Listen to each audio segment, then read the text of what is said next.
La noche, bajo la dirección de Claudia Gurizati, enciende las luces para que usted vea el punto clave de la noticia. Soy Jason Calderón, bienvenidos. La noticia. Hoy Venezuela es una avalancha de hechos, denuncias y acusaciones en las que convergen y chocan diferentes posturas e interpretaciones. La noticia. 14 días completan las manifestaciones. Cifras oficiales de la Fiscalía de Venezuela indican que 13 personas han muerto, 149 están heridas y 45 más permanecen detenidas. El Foro Penal venezolano entrega unas estadísticas aún más graves. La ONG asegura que en lo corrido de las manifestaciones han sido detenidas 627 personas, de las cuales 23 permanecen privadas de la libertad y 33 han sido torturadas. Ya van más de 50 muertos, producto de las barricadas y de la guarimba. Ayer murió una señora de 84 años, aquí en una urbanización del este de Caracas, porque la mantuvieron secuestrada por una guarimba durante 3 horas y murió en el carro de su familia. Bueno, yo quiero hacer un balance de los fallecidos primero. Hasta ahora tenemos 13 personas fallecidas en todo el país. 6 en Caracas, 3 en Carabobo, 1 en Sucre, Lara y Táchira. Estos 3 últimos estados, y Mérida. Estos 4 últimos estados solamente ha fallecido una sola persona. El punto clave, la violencia como herramienta de represión de las protestas ha quedado en evidencia en cientos de videos que circulan a través de Internet. Pese a que algunos de ellos son falsos, la mayoría de las imágenes reflejan flagrantes violaciones de los derechos humanos contra los manifestantes. La tensión aumenta. A través de redes sociales, habitantes de San Cristóbal, en el estado Táchira, han denunciado sobrevuelos de aviones Sukhoi y de helicópteros de la Fuerza Aérea.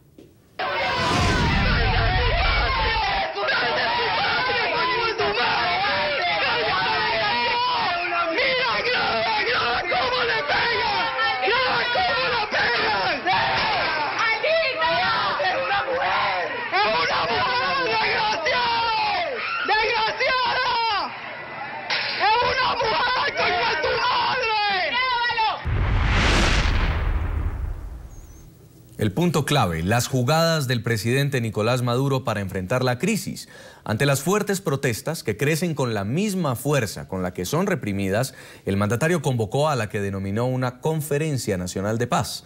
La invitación a lo que parecía un simulacro de diálogo fue declinada por la oposición, que argumentó, entre otras cosas, que le era imposible establecer un acercamiento con el gobierno sin que existiera primero un respeto mutuo. Hemos planteado y quisiéramos reiterarlo, para que exista un diálogo, para ir realmente a un diálogo. Libertad de todos los detenidos, todos los estudiantes que han sido detenidos, que se le dé la libertad inmediata, los presos políticos, libertad inmediata a Leopoldo López, libertad inmediata a todas las personas que están, repito, privadas de libertad. El punto clave, una semana completa encarcelado Leopoldo López. El líder de la oposición, hoy preso político, es acusado de haber incitado la violencia en las manifestaciones. No obstante, los señalamientos en su contra pierden fuerza a la luz de los últimos pronunciamientos hechos por el régimen. Tanto el presidente de Nicolás Maduro como la fiscal venezolana Luisa Ortega han asegurado que hay 3 agentes del Servicio de Inteligencia detenidos e investigados por estas muertes. Esos funcionarios son la excepción dentro del departamento disciplinado del SEBIN. Ellos violaron las órdenes existentes. ¿Por qué lo hicieron? No sabemos, pero lo estamos investigando. El Ministerio Público ha aprehendido a 3 funcionarios de este cuerpo policial. Melvin Collazos, que ya fue presentado ante los tribunales de control y se le imputó uso indebido de arma de fuego y violación de pactos y convenios internacionales. El punto clave, vestidas al igual que las damas de blanco en Cuba y en el fondo exigiendo reivindicaciones casi similares, las mujeres venezolanas se tomaron este miércoles las calles de por lo menos 18 ciudades del país bolivariano. víctimas de la cruel represión de las protestas, marcharon en silencio para pedirle a la Guardia Nacional que cese la violencia contra los manifestantes. La protesta estuvo liderada por Lilian Tintori, la esposa de Leopoldo López. A propósito de la captura de este líder opositor, NTN 24 publica hoy en exclusiva una denuncia de una ciudadana venezolana residente en Estados Unidos que asegura que la jueza del Tribunal 16 de Control de Caracas, quien ratificó la orden de detención contra Leopoldo López, recibió presiones para hacer efectiva la medida privativa de libertad contra el líder opositor. La revelación fue hecha por esta mujer que asegura ser amiga desde la infancia de la jueza Raclenis Tovar Guillén, quien emitió orden de captura contra el líder opositor Leopoldo López. Lo único que puedo decir es el texto que ella me envió. Ella se disculpó diciéndome sorry. ¿Era mi trabajo o mañana estaba botada? O sea, ella me lo está expresando. Con celular en mano, Gabriela Mata reveló en exclusiva a uno de los equipos periodísticos de NTN 24, radicado en Estados Unidos, a partes de una conversación escrita por WhatsApp que ella dijo haber sostenido con la funcionaria judicial y que pondría en evidencia que Tovar ordenó la detención de López por temor a perder su trabajo. Escribe Gabriela Mata. Carajita. Responde su interlocutora, quien sería la jueza Tovar. Sorry. Continúa Gabriela. Coño, carajita, tú no. Responde su interlocutora. Me tocó, amiga, escoger entre seguir con mi trabajo o amanecer botada. Según puede apreciarse, la conversación a través del sistema de mensajería instantánea WhatsApp, en la que Gabriela Mata cuestiona a su amiga por la decisión adoptada, inició hacia las 2:40 de la mañana del jueves 13 de febrero, momento en que precisamente se conoció de la orden de captura. Continúa Gabriela. Chama, me vas a perdonar con todo el alma, pero la decisión estaba fácil. Tú no tenías precio hasta que se lo pusiste. Nuevamente responde su interlocutora. Desde afuera es muy fácil. El chat continuó. No tengo precio, pero soy mamá y papá y tengo una hija que mantener. Chama, si hubieses tenido que salir del país, mi casa te lo hubiese ofrecido. ¿Y qué le vas a decir a tu hija mañana? Chama, no puedo decirte más. Tú sabes mejor lo que hiciste. En diálogo con nuestro equipo periodístico, Gabriela narró los motivos que la llevaron a revelar un chat privado con la que ella afirma es su amiga jueza, es decir, Raclenis Tovar. Ella está siendo sometida por el gobierno madurista, castrista, como lo quieran llamar, y ella no puede expresarse ni como persona ni como juez de la República Bolivariana de Venezuela. Ella no está haciendo el trabajo que debería estar haciendo, ella está cumpliendo órdenes de un gobierno que está sometiendo tanto al país como al Poder Judicial venezolano. La mujer dijo sentirse horrorizada al percibir en las supuestas palabras de Raclenis Tovar que la decisión judicial que había tomado no obedecía a una actuación en derecho, sino a una presunta presión del régimen venezolano. Lo que he visto me ha horrorizado y esto es lo que me motiva a hablarlo, que el gobierno merece que se destape lo que está sucediendo en Venezuela y que a la gente abra los ojos y vea lo que está pasando. Gabriela admite que hacer esta denuncia era una traición a su amiga de toda la vida, pero que su país estaba por encima de la amistad que la ha unido con la jueza Tovar. Yo, por supuesto, me voy a ganar un problema personal con ella, pero para mí lo que está pasando en Venezuela es más grande que eso. Confesó haber pensado mucho en las posibles consecuencias que para Raclenis Tovar tendría un escándalo de esta magnitud, dados los antecedentes del evidente control del gobierno venezolano sobre el Poder Judicial. Cuando se supone que tu trabajo es hacer justicia, se supone que para eso estudiaste, para eso eres un sabio y sencillamente estás manipulado por un gobierno para hacer lo contrario. Esa parte me afecta muchísimo. NTN 24 buscó constatar si efectivamente el número telefónico de la interlocutora en la conversación textual publicada por Gabriela Mata correspondía al de la jueza venezolana. Ella sería quien contestó la llamada, en la que no accedió a una solicitud de entrevista de nuestro equipo periodístico. ¿Aló? Pues Tovar, buenos días, ¿cómo le va? Buenos días, ¿quién habla? Sí, doctora, es que la estoy llamando para ver la posibilidad de hacerle una entrevista. Somos de un medio internacional. Si hay la posibilidad en algún momento. No, amigo, no tengo la facultad para dar entrevistas. Cualquier cosa pueden dirigirse al Tribunal Supremo de Justicia, ¿yo? Dale, muchas gracias, juez. Hasta luego. De nada, a la orden. Buenos días. A propósito de la crisis venezolana, le preguntamos a nuestros televidentes, ¿el diálogo que propone el régimen venezolano responde a la búsqueda de consenso o es un engaño para desactivar la fuerza de las protestas? Pueden respondernos en Twitter a las cuentas que van a aparecer en pantalla, son las cuentas de nuestro equipo periodístico, hacer todos sus comentarios además de esta reveladora denuncia que hace hoy NTN 24. Saludamos en Miami, Florida, a Patricia Andrade, es la directora de Derechos Humanos de la Fundación Awareness. También en Caracas, Venezuela, nos acompaña Delsa Solórzano, diputada al Parlamento Latinoamericano, y en la capital venezolana también se encuentra Blanca Rosa Mármol, es magistrada emérita del Tribunal Supremo de Justicia de Venezuela. A todas, bienvenidas al programa La Noche. Quiero comenzar con la magistrada emérita Blanca Rosa Mármol a propósito de esta denuncia que hace una ciudadana venezolana que dice ser amiga de infancia de la jueza 16 de control de Caracas, que fue justamente la jueza que ordenó la privación de libertad para Leopoldo López y que luego la ratificó. Señora Blanca Rosa Mármol, por lo que conoce usted del Tribunal Supremo de Justicia, ¿los jueces en Venezuela están tomando las decisiones bajo presión? Absolutamente, Jason. Oír hablar a la persona que ustedes pusieron ahora, la amiga de la juez, realmente es como para reflexionar todo, porque quien habla como juez es ella y no la juez. Cuando ustedes reproducen la respuesta de la juez a la solicitud de la entrevista, realmente es desolador, porque eso es decir, además, no solo negar la entrevista, que se podría entender porque se dice que el juez habla a través de su sentencia, sino que además dice para cualquier eventualidad ustedes pueden dirigirse al Tribunal Supremo de Justicia. Con eso se coloca en una posición de soldado, ¿verdad?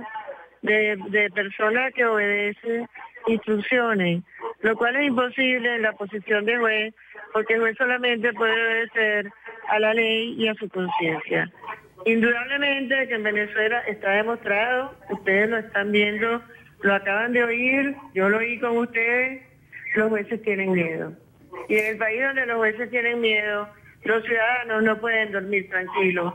Es el caso de Venezuela, lo es desde hace mucho tiempo, desde que este régimen entró destituyendo todos los jueces de carrera, y es ahora cuando finalmente ha trascendido a la opinión internacional, lo cual yo celebro, no porque nos esté sucediendo semejante atrocidad, sino para que finalmente se entienda qué es lo que está pasando aquí en nuestro país. Señora Patricia Andrade, de la Fundación Awareness en Miami, estas denuncias significan que la independencia de la justicia en un país como Venezuela está comprometida. ¿A qué punto puede entonces significar esto que haya casos que terminen justamente siendo juzgados de forma política?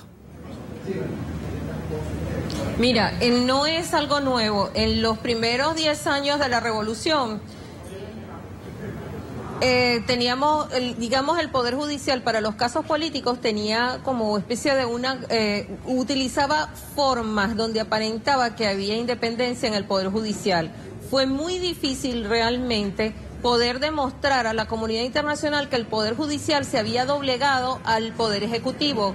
Pero esto se agravó a raíz del año 2009 con la detención de la jueza Fiuni, que hizo como dictan las leyes, que ella era obediente a las leyes, a la Constitución y a la justicia. Al ser ella detenida, porque ni siquiera fue votada, fue más grave, fue detenida, causó lo que se llama el efecto Afiuni, que los jueces, digamos, incrementaron el terror de tomar una decisión apegado a la ley. Entonces, un juez no es como está diciendo la Tobar, que de paso no es ni juez titular, ni siquiera es una juez provisoria, es simplemente la secretaria del tribunal que ella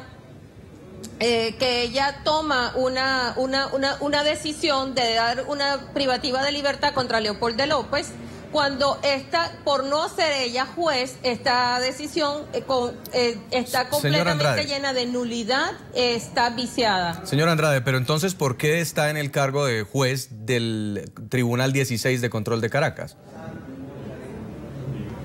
Precisamente porque en Venezuela el Poder Judicial se maneja en una forma personal, no se maneja de acuerdo como debe de manejarse una institución, independiente, porque ya la independencia se perdió. Empecemos por allí. Y además, ella al admitir en esa conversación de que ella tomó la decisión porque al otro día estaría votada, estaría incurriendo en un delito de corrupción propia, también contemplado en la ley, que se paga con cárcel de 1 a 4 años.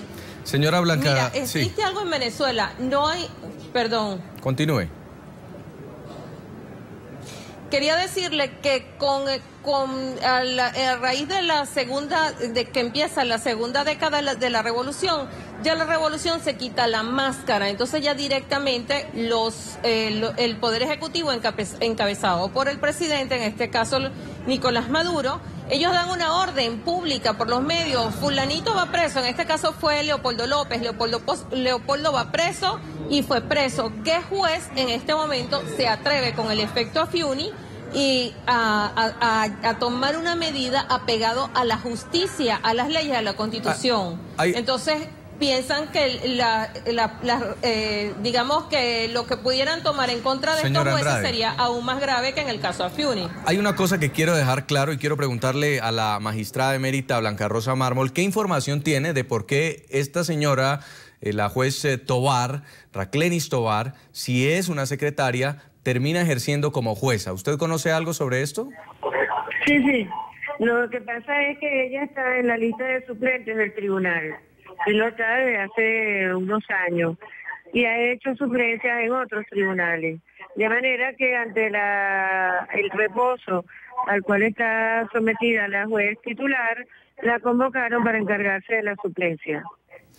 En este caso, ¿la jueza decide qué caso le corresponde o cómo funciona? Cuando son estos casos tan delicados, ¿es casi que al azar al juez que le corresponde determinar una decisión sobre estos casos? Teóricamente es así, mediante una distribución que se hace de los expedientes entre los tribunales según cómo van llegando. Teóricamente. En la práctica eso no es así muchas veces. En este caso concreto no lo sabemos.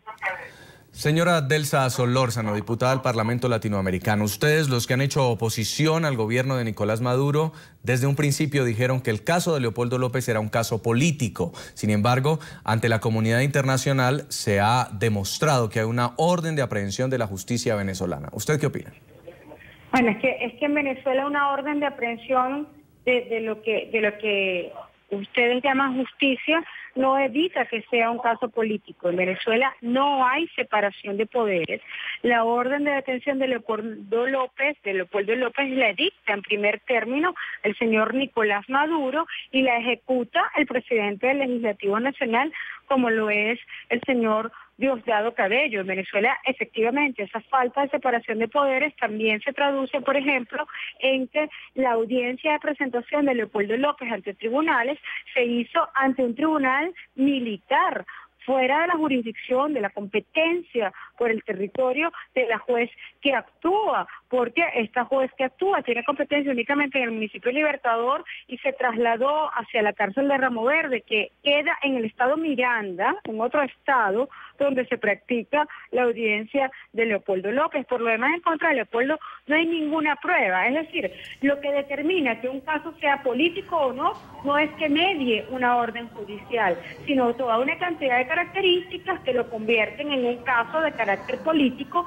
como, repito, es donde la orden la emite personalmente el señor Nicolás Maduro. Así ocurrió en otro momento con el caso de Manuel Rosales, cuando el propio presidente Chávez, ya fallecido, dijo: aquí activamos la operación Manuel Rosales va preso, o cuando Chávez también en cadena nacional ordena que María Lourdes Asís tenía que estar 30 años en la cárcel, al caso al cual se refería mi amiga y colega Patricia Andrade, de tal modo que en Venezuela no hay separación de poderes. Señora Solórzano, puede haber una orden judicial para cualquier cosa en nuestro país. Y con base en esto que usted nos está explicando, ¿usted cree que vaya a tener algún futuro esta denuncia que se está haciendo a través de NTN 24 o se puede quedar simplemente en una noticia, en algo de prensa? Nosotros esperamos que esto tenga resultados concretos. Nosotros esperamos la libertad de Leopoldo López y de todos los demás presos políticos en el país, como el caso de Iván Simonovic y el resto de los presos políticos de nuestra Venezuela. Si el mundo realmente nos está mirando, el mundo tiene que saber que Nicolás Maduro se ha quitado su careta completamente de demócrata para convertirse abiertamente en un dictador. Y lo digo con todas sus letras por una sencilla razón. Cuando no hay separación de poderes, cuando no hay libertad de expresión, cuando se sacan de la parrilla medios de comunicación social que le son incómodos al gobierno, cuando se retiran los permisos de trabajo de periodistas, como ha ocurrido concretamente, caso NTN24, caso CNN, cuando se reprime además de modo muy violento, en violación flagrante de nuestros derechos humanos, cuando se mata a nuestros estudiantes en la calle, nosotros no podemos hablar de democracia. Y esa es la grave situación que estamos nosotros atravesando justo en este momento en Venezuela, donde en medio de todo esto, Nicolás Maduro hace un circo en Miraflores con unas convocatorias muy poco serias, una especie de conversación que no constituyen verdaderamente un diálogo político, razón por la cual nosotros no hemos acudido a la convocatoria que se nos citó para el día de hoy. Ahora, le pregunto a Blanca Rosa Mármol, magistrada emérita del Tribunal Supremo, si esta denuncia llega a comprobarse y la jueza 16 de control de Caracas recibió presiones para tomar la decisión sobre el caso de Leopoldo López, ¿cuál es el procedimiento a seguir? Bueno, si ella hubiera actuado de esa forma, y estoy segura completamente de que eso nunca se va a demostrar porque el Poder Judicial no lo va a permitir porque está todo controlado por el Ejecutivo, ella indudablemente tendría que salir del cargo y tendría que responder por el delito cometido al haber decidido de esa manera. El problema es que nosotros estamos en un circuito cerrado, digámoslo así, un círculo vicioso, porque el juez no decide de acuerdo con el derecho y la justicia, y tampoco hay quien se encargue de este juez que lo hace de esa manera, porque precisamente quien le gira las instrucciones es el Tribunal Supremo de Justicia. Pero en este caso, según la Constitución venezolana, ¿habría violación al debido proceso? ¿El señor López tendría que quedar libre o hay una sanción disciplinaria contra el juez? Sí. Él no debía haber ido nunca preso. Como ustedes se dan cuenta, inmediatamente cuando los políticos aquí tienen relevancia y cuando tienen muchos seguidores, se convierten en delincuentes. Aquí estamos ante una criminalización de la disidencia. Y el delito más socorrido para acusar a nuestros políticos es esta fulana asociación para delinquir, que no es otra cosa que una banda, lo que se llama corrientemente una banda que está constituida para cometer delitos. Lo que sí tiene el gobierno en los llamados colectivos, que están armados y que salen con la intención de cometer delitos. Entonces, justamente eso es lo que le están imputando, en este caso, a Leopoldo López. A propósito de la crisis que vive Venezuela, le preguntamos a los televidentes, ¿el diálogo que propone el régimen venezolano, creen ustedes que responde a una búsqueda de consenso o es un engaño para desactivar la fuerza de las protestas? Los invitamos a que sigan participando a través de las cuentas de Twitter del equipo periodístico del programa La Noche. Y vamos a leer lo que escriben algunos televidentes a esta hora. Claudia Olarte dice, donde hay obediencia debida no hay diálogo, hay presos políticos. Creo es una estrategia para que todo se calme un poco. Escribe Régulo García Zavala y dice, Maduro necesita ganar tiempo, pero la crisis en Venezuela es impostergable. Quiere ganar tiempo con carnavales, pero no le alcanza. Jonathan Smith dice, diálogos con la oposición, pero cuando hablamos nos quitan la señal, apagan los micrófonos o hace monólogos solo él. Vamos a la pausa y al regreso estaremos haciendo una radiografía de lo que ha pasado en estas 2 semanas de protestas, una situación de derechos humanos y denuncias de represión en todo el territorio venezolano. Ya volvemos.